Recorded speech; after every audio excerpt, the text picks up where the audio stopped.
کا حق ایک ناقابل فراموش باب، ایک روشن علامت اور بھارتی جارحیت کے خلاف پاکستانی غیرت کا جرأت مندانہ جواب۔ جب 6 اور 7 مئی کی شب بھارت نے بزدلانہ حملہ کر کے خواتین، بزرگوں اور بچوں کا خون بہایا، پھر پاکستان پر جواب دینا واجب ہو گیا۔ 10 مئی کو بنیان مرصوص کا آغاز ہوا، جس نے دشمن کے عزائم کو راکھ کر دیا۔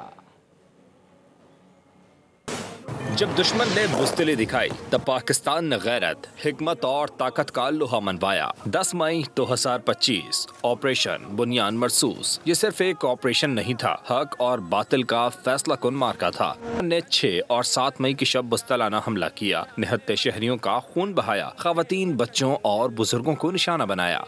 بزدل دشمن کے وار پر پاکستان خاموش نہ رہا۔ آپریشن بنیان مرصوص سے دشمن کے عزائم کو راکھ کر دیا۔ افواج پاکستان نے جدید ہتھیار، لمبے فاصلے تک مار کرنے والے فتح 1 اور فتح 2 کی بارش کر دی، جنہوں نے عین اہداف پر پہنچ کر دشمن کو تہس نہس کر دیا۔ بھارت کے 26 مقامات کو نشانہ بنایا گیا، جن میں وہ تنصیبات بھی شامل تھی جہاں سے پاکستان کے شہریوں کو نشانہ بنایا گیا تھا۔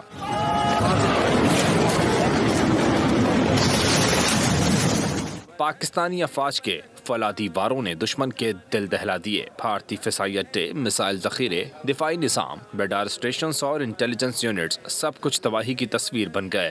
گڑھ سے لے کر پٹھان کوٹ تک، بیاس سے لے کر نوشہرہ تک، دشمن کی ہر وہ تنصیب جو پاکستانی شہریوں کو نشانہ بناتی تھیں، راکھ کا ڈھیر بن گئیں۔ دشمن نے جب سفید جھنڈے لہرائے تو دنیا نے تسلیم کیا۔ معرکہ حق نہ صرف دشمن کی شکست بلکہ پاکستان کی بیداری، ایمان، اتحاد اور قربانی کا اعلان ہے۔